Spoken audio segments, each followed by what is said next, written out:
Right. 5 April 2022.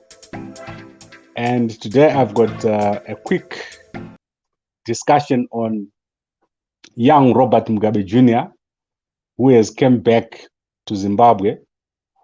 And his arrival in Zimbabwe has caused a lot of different opinions to surface among Zimbabweans. And some people are even speculating that young Robert is a Trojan horse for his mom, Grace. And I find it very difficult to believe some of the theories that people are advancing about Robert Mugabe Jr. And I want to explain to you why. So last week, I was in Harare, and I was staying at a hotel just outside Harare. And as soon as I arrived at the hotel, I went up to check in. And then I left all my bags in the car.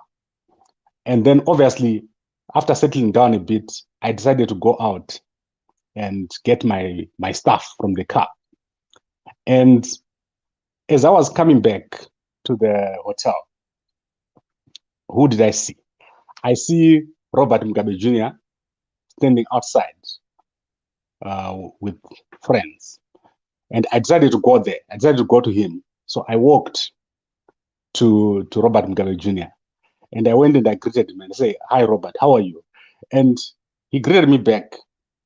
But what surprised me, and I think most people who have met Robert Mugabe Jr. will say this, he is a very, very young guy. He's very, very innocent.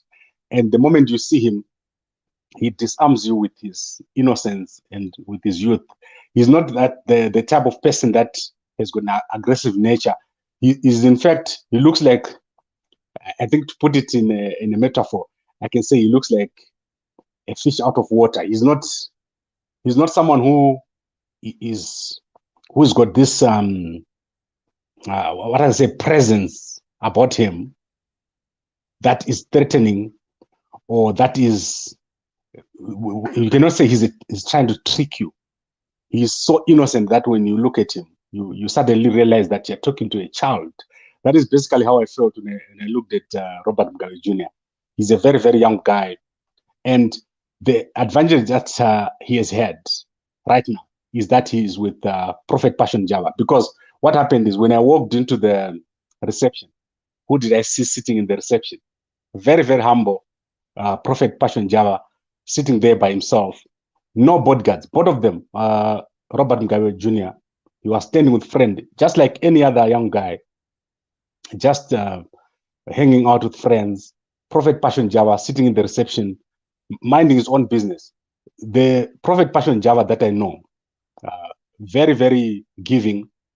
He never asks anything from anybody. And I know that many people who know Prophet Passion Java, they'll say this.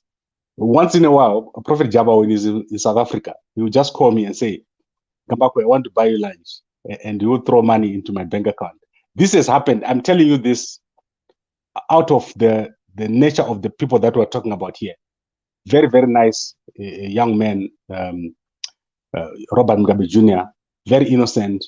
And Prophet Passion Java, a very, very good mentor, someone who goes to the people. If you see the things that Prophet Java has done, like going to different cities, giving to different people all over Zimbabwe, and basically being among the youngsters, this is the kind of person that I think has led Robert Mugabe Jr. to come to Zimbabwe and to be so comfortable among Zimbabweans. But anyway, there are political issues here at play. There are many, many political issues, very, very complicated political issues that are going to be with us after the next 10 years. Because when you look at youngsters that are coming up, you need to look in the next 10 years. What is going to be happening then? Where is the power going to be? And how does power transfer? These are going to be important questions. So let's look at what Robert Mugabe Jr. has done over the past month. He has obviously been with Prophet Passion Java here in South Africa. He has gone to the ZANU-PF rally. This was the first time when we all saw him at the ZANU-PF rally. He went there with Prophet Passion Java, obviously.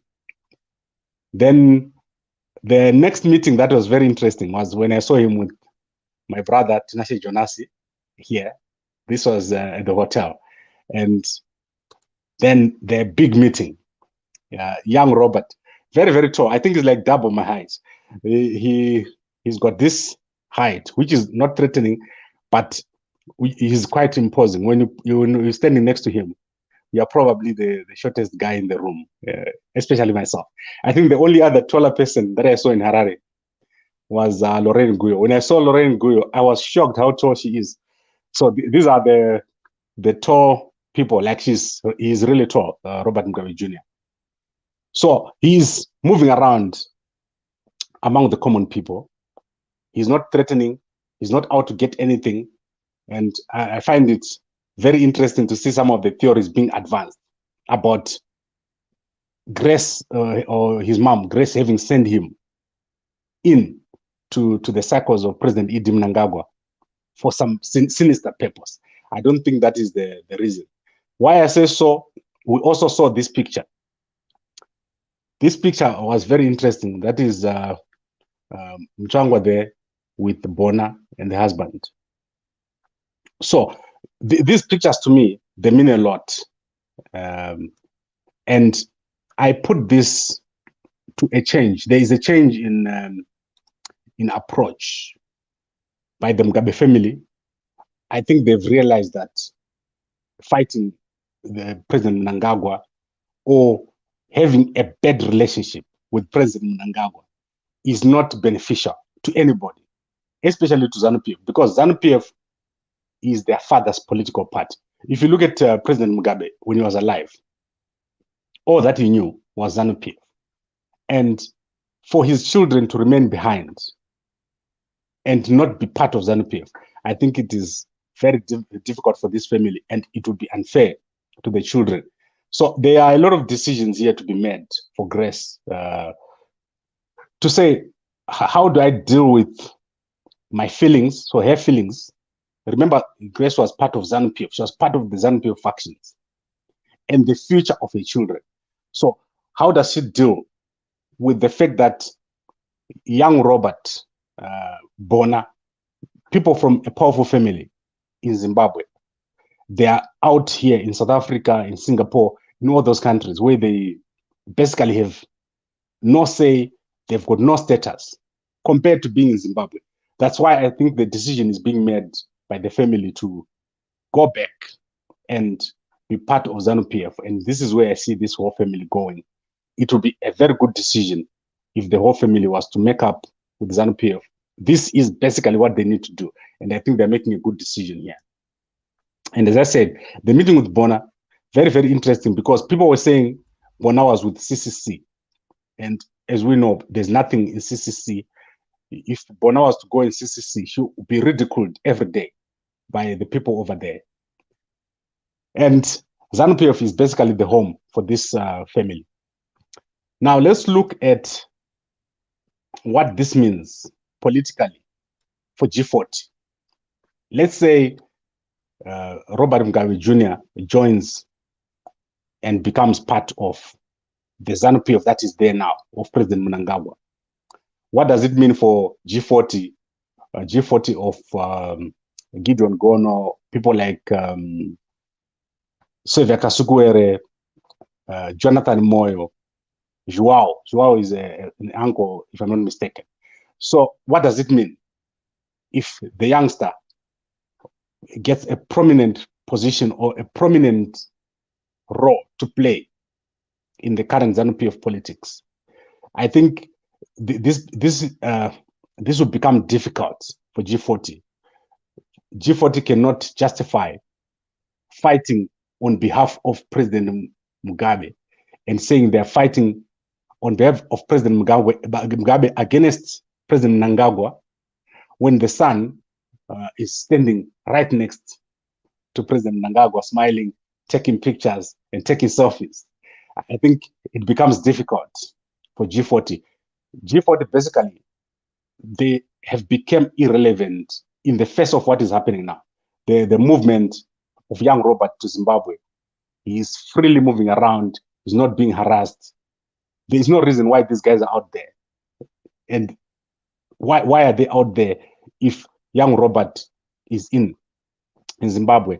President Mnangagwa has shown that he's someone who is accepting to people that should actually naturally not be in Zimbabwe, who should be running, but they have been allowed to go into Zimbabwe freely. And this is quite interesting because in the beginning, most people thought that there'll be vindictiveness and people will be punished, but this has not happened.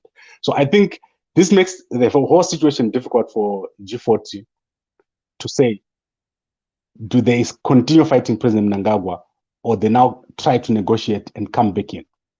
So my prediction is that there's going to be a movement of G40 and the old Lacoste. There's going to be some sort of consolidation going into the 2023 election. If ZANU-PF does not unite, they're going to lose, all of them. So both factions or all factions in ZANU-PF, they will lose. So I think everyone is going to come together, as I've said before, as we go towards 2023, everyone is going to come together. And we're starting to see this starting with the youngsters. And then obviously the big question is, what does Grace Mugabe think about this? And we saw the article today in Newshawk. I think if you all read the Newshawks, it says that Grace Mugabe is angry at Robert Jr. after she found out that he was having a good relationship with Passion Jawa. I do not believe this story because let me tell you about Prophet Passion Jawa. He's a very, very respectable person. He does not do something without considering every angle. And I'm sure that Grace Mugabe knew already. And I wouldn't be surprised if Prophet Passion Jawa had already called to talk to her, because this is the kind of guy he is. He talks to everybody. There's no one right now who can tell you that they don't talk to Prophet Passion Jawa. Very, very, what can I say? He is a very social guy who is very nice to everybody. When you see him on social media, you don't understand this, but I think someone like Grace will find it very hard to have anything against the relationship between her son, who needs a mentor in Zimbabwe, who needs to be able to get into places that are very difficult to get in. And the right mentor is right there, who is Prophet Passion Jawa. So I see her also, one day we'll probably see a picture of Grace with President Mnangagwa, probably meeting, and not in the tone that was there before. You remember 3 years ago, she said in 3 years' time she'll be back. But I don't see that happening. I see more of a reconciliation taking place. So this movement of Robert Mugabe Jr. to Zimbabwe in a public way, in a very vulnerable way, walking around unprotected. He's not hiding behind bodyguards. He's not hiding in private. He's out in public places where anyone can see him. This is a sign that a reconciliation is going to be coming through with probably Grace Mugabe herself, and specifically with the G40, because the G40 guys, they were a big stumbling block. The language they were using against President Mnangagwa was very, very harsh. And I think as we go towards the election, this is all going to become much, much softer. So to me, the confusion among Zimbabweans is because they're not seeing the bigger picture. They're not seeing where ZANU-PF is going. ZANU-PF, in my view, is going to consolidate, become one big party, one strong party, and all the children of the heroes, they're going to be accommodated in the new ZANU-PF. You remember what happened with Banana, the young Banana, when he was trying to contest the elections in 2018. We spent quite a lot of time with him, and eventually he dropped his bid to contest in the election. So in the current environment, it would be very difficult to have, for example, the son of a former president contesting an election. But going forward, someone like Robert Mugabe Jr., I don't see him as a politician. I saw him more as a business person. He said it himself that he wants to be a business person. He wants to contribute to the country. He's a young architect. So I see him more in the business side and not in the political side. So the confusion among Zimbabweans, basically in the speculation, I think it's unfounded. And it's something that as time goes on, will eventually go away. And also the politics in Zimbabwe is currently a politics of polarization. So everyone wants to fight. Everyone wants to create a side. So I think that politics, if this continues, in future, you will see more people working together instead of fighting together. Right, now let me conclude by looking at a few comments. I can't believe how my network is behaving since I came back. So let's look at, right. This Dube says, Usada market a Robert per media. Right, I don't know Dube why I would market Robert. You probably has more marketing than me. I don't think I can market him. All I can tell you is, well, he's a very young guy. That's what I said to you. That's what I saw. That's my opinion. Very young guy, very innocent guy. He doesn't have all this cunning that you would expect from someone who's got political objectives.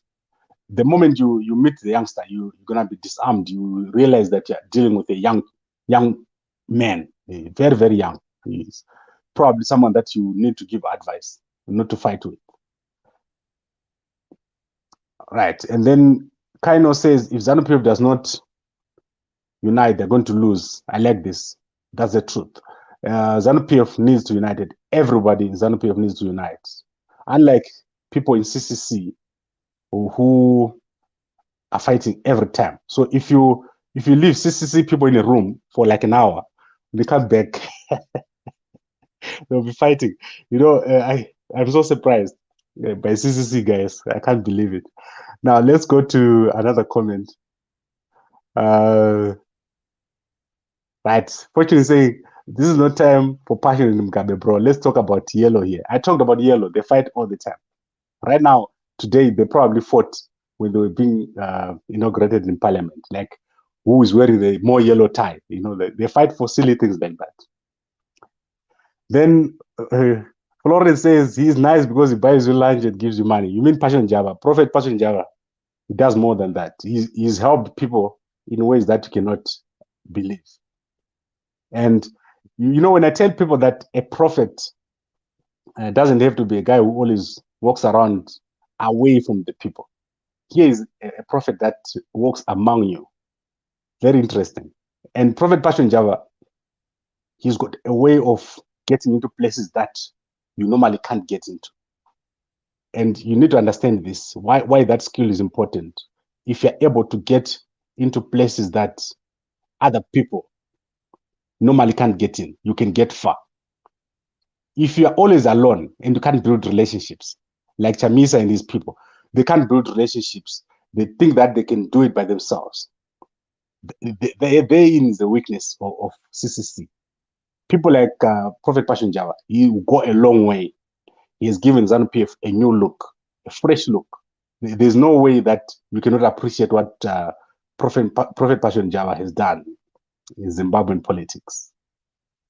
And then kind of obvious, says a child who's 30, you must meet young Robert, then you understand what I mean. Very, very young guy. Right, so we've got all these comments here.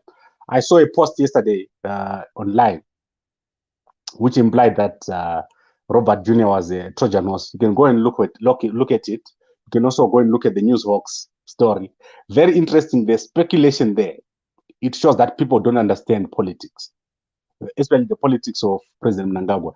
Very interesting politics, because President Mnangagwa tends to leave things to happen, so he doesn't interfere with much.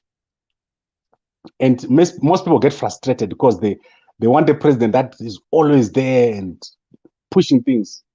He tends to let the situation develop. And I find this very interesting, because some people who are used to like getting favors or getting the path open for them, they find it hard to understand how the president operates, especially the way he's allowed people to come in and go. So they are not enemies. You can see during President Mugabe's time, it was quite difficult for guys, especially the guys who were in opposition, to freely speak in Zimbabwe. What happened in 2018 is I used to have guys. That's how most of you know me. The politicians in Zimbabwe, they used to fly to come to South Africa so that they can have their rallies here. And we would then have to film them here and broadcast back into Zimbabwe.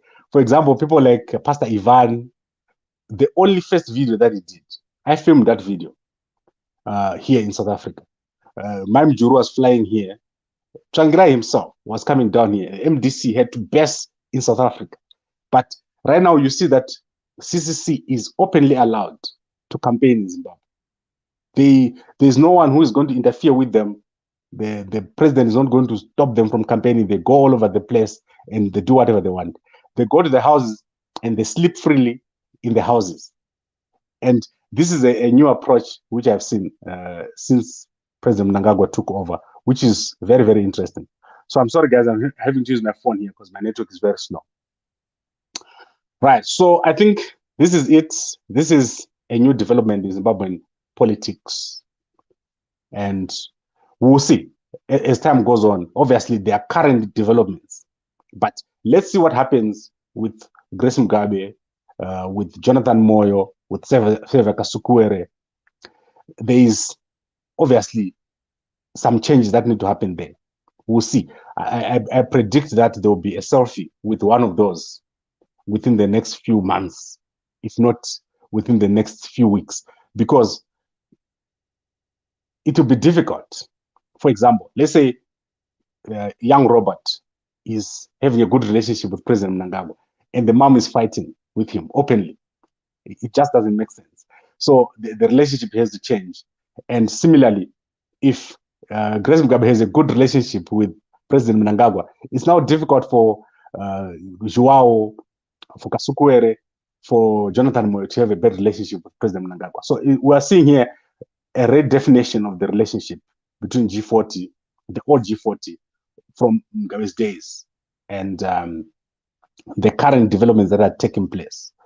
Right, let me conclude on this discussion.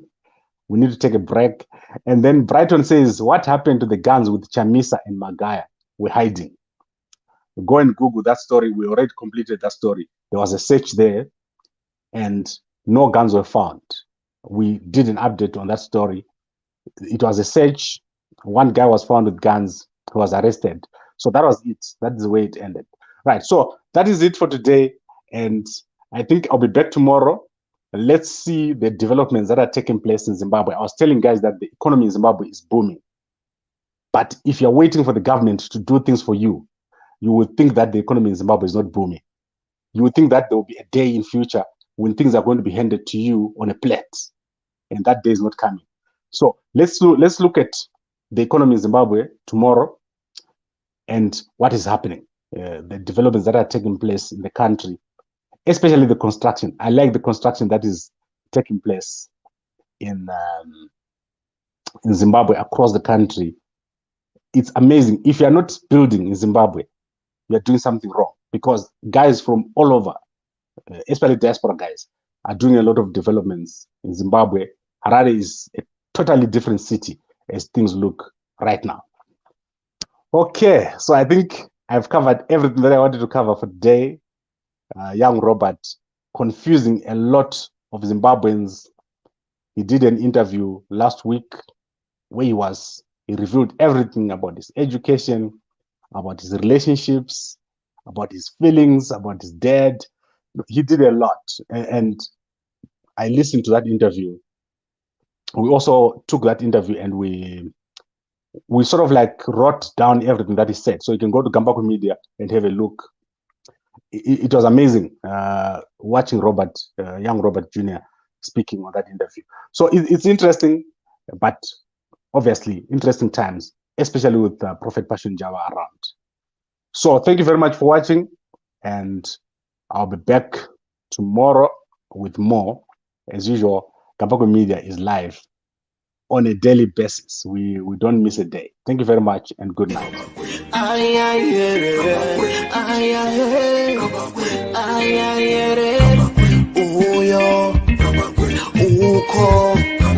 Kuno aho pano mama wanna get it nice.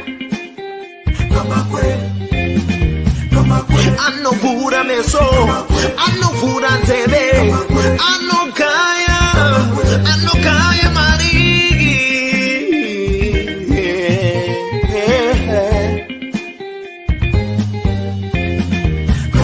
Don't come, don't come,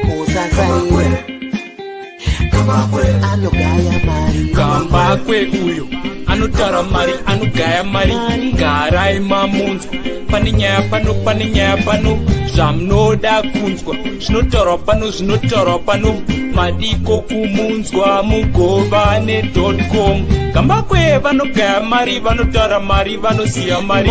Kambakwe vanotara feya kuti pamberi zvichafamba sei. Vanhu terere zvikubatsire mukufamba kwenyu zvikubatsire.